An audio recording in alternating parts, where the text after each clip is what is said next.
There was a rich man who dressed in purple garments and fine linen and dined sumptuously each day. And lying at his door was a poor man named Lazarus, covered with sores, who would gladly have eaten his fill of the scraps that fell from the rich man's table. Dogs even used to come and lick his sores. So last week I began a 5-part series on discipline. And prior to that, 2 weeks prior to that, I completed a 4-part series on a relationship with Jesus. And we could have done a 92-part series on a relationship with Jesus. We could have done a 192-part series on a relationship with Jesus, and we would have barely been scratching the surface, because a relationship with Jesus is that deep. But okay, now we're on to a new series, and it's intimately connected with a relationship with Jesus. And I just want to give you a brief recap of that, last week's homily. So Jesus, when he's giving the mission to the church, he's risen from the dead, and he says this: go and make disciples of all nations. Go and make disciples of all nations. And so what is a disciple? What is a disciple? A disciple, the word disciple, comes from the Latin word discipulus, which means learner. A disciple is a learner, a student.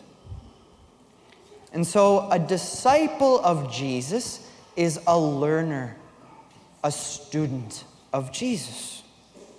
Disciples are not necessarily canonized saints. Disciples are not necessarily fully formed people. Disciples are not perfect people necessarily. Disciples are students. They're learners.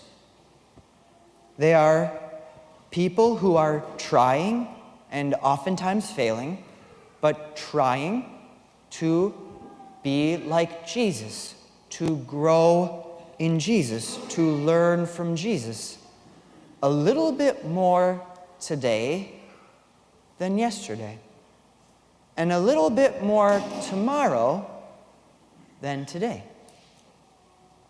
And we see that discipline, the word discipline, in part comes from disciple. And so I propose that for you and I, if we're going to reflect about discipline today and then the next 3 weeks, that sometimes you and I even need to experience healing from the word for the word itself. Because when I say the word discipline, what comes to your mind?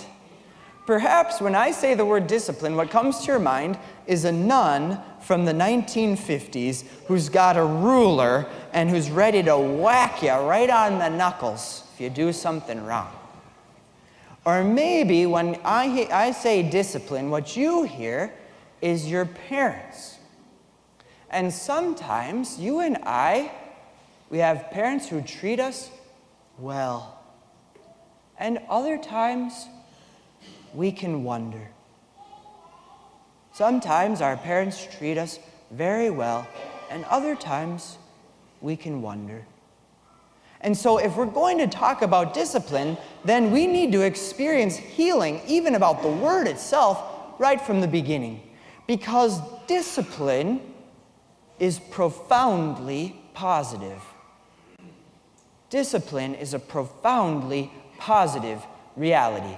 Anyone who's striving for any type of excellence, whether in business, medicine, law, education, as a priest, whatever, all knows that you need discipline. And so we're going to look at 5 disciplines of disciples of Jesus. Last week we spoke about this beautiful discipline They're not an exhaustive list. It's just a beginning for you and me, for us to begin a journey together, to start a conversation. And so last week, we heard this beautiful piece of wisdom from Jesus, and that's this, that disciples are faithful in little things. Jesus says, if you're faithful in little things, you'll be faithful in great ones. If you're dishonest in little things, you'll be dishonest in great ones. And so disciples are faithful. They're trustworthy in little things. And today I want to talk to you about another discipline of disciples of Jesus. And that's this.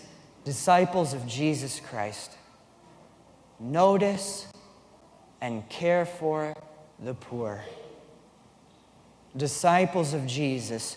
Notice and care for the poor. You know, in my own life, if I'm honest, have you ever been driving on like 94 East or 35E and you go to exit? What do you sometimes see when you're down in St. Paul? You see this. You see this. Someone holding a sign. And have you ever been wearing priest clothes when that's happened? I'm just kidding. Okay.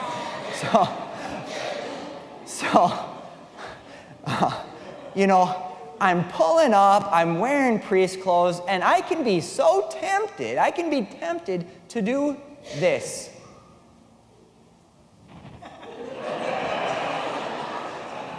Pull up your shirt. Because what would it mean if he saw a priest not notice him?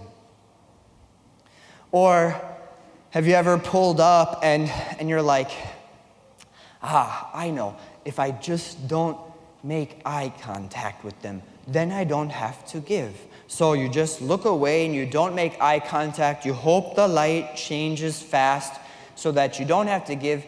And those moments of being uncomfortable are briefer. Or for me, sometimes, if you know how there's like sometimes 2 lanes where you can turn, I'll be in the most far away lane. If as long as I'm in like the right lane, I'll at least have 1 lane of buffer between me and the poor. Because what would it mean for me if I let the poor get a little too close? What would it mean for you if you let the poor get a little too close? Recently on Thursday, I'm getting to know this person, striking up a friendship, and we went and had lunch at this great restaurant in St. Paul called Casetas. And Casetas sometimes can be really popular, and it doesn't have the biggest parking lot. And I hate trying to find parking, and you keep going around, and sometimes I can be cheap, okay, just to be honest. And I hate paying $5 for parking when I don't need to. So I asked this person if we could park up by the Cathedral of St. Paul, because you can park there for free, and then walk down 0.7 miles to Casetas, okay? And so we parked up by the Cathedral of St. Paul, and we took the kind of shortcut, and you walk, and you're walking down, and then you're going around to downtown. And when you do that, what do you see? What do you see? And then, so we go to lunch at Casetas, we have a great conversation, and we're walking back. And as we're walking back, I'm wearing priest clothes, and someone who very likely was materially poor does this to me.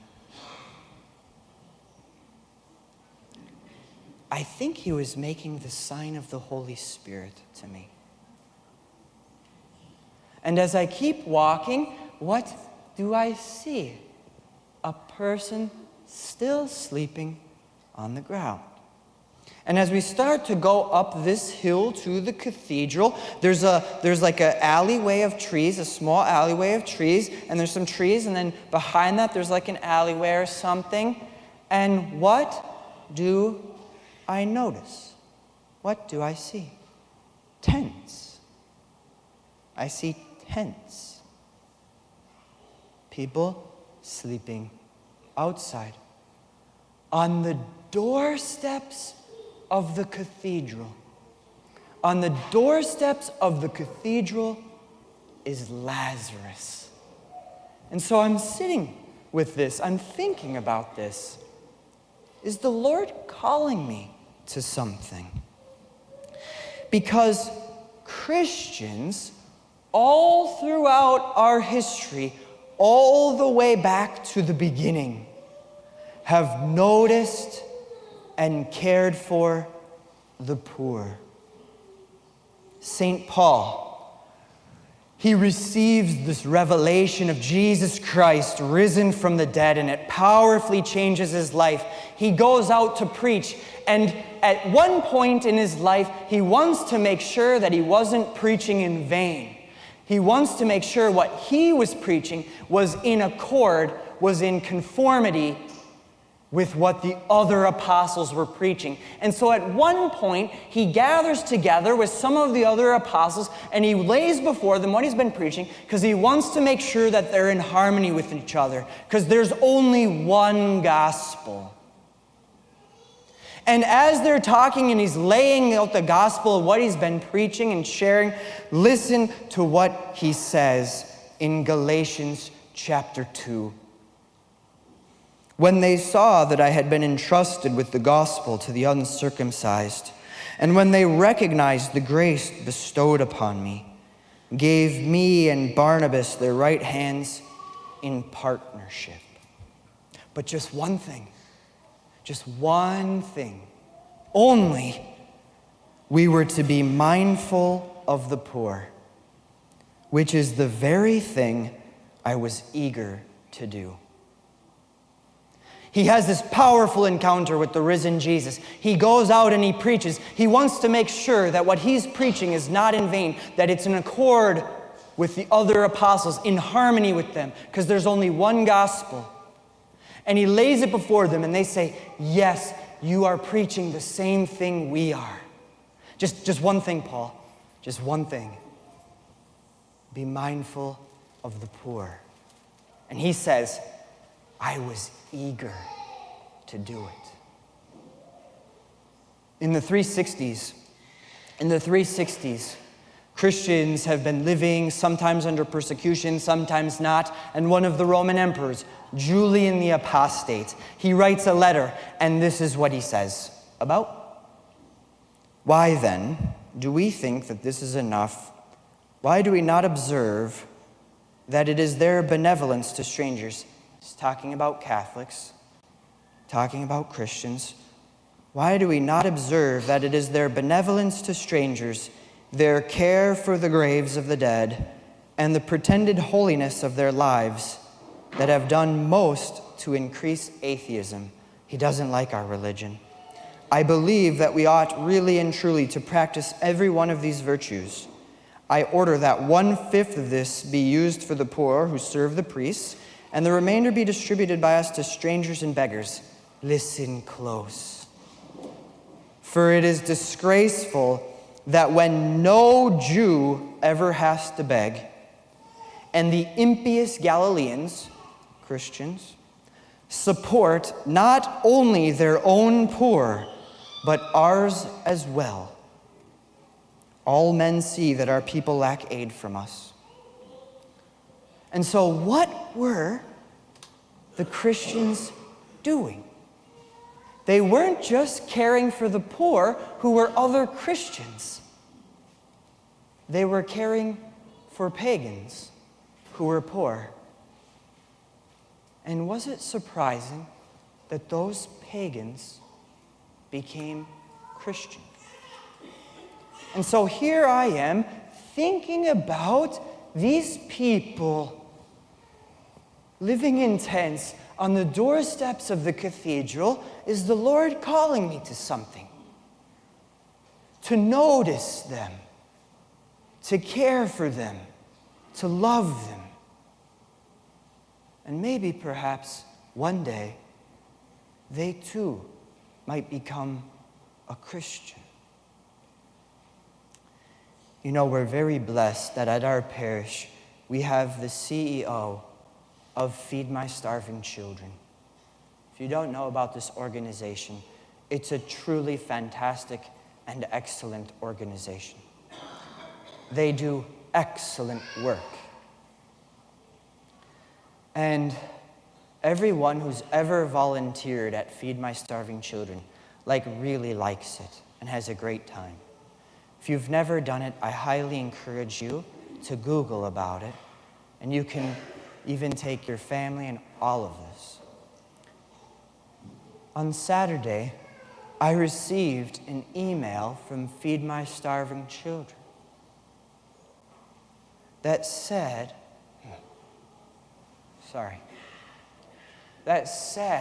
that they were 70 million meals short. 70 million meals short. That's how many poor there are. That's how many Lazaruses there are who would gladly eat the scraps of our tables. Now, sometimes when we see the poor, we can feel so helpless. It seems so big, and we choose to do nothing. But what I want to propose to you is that there are little things that we can do that really make a difference.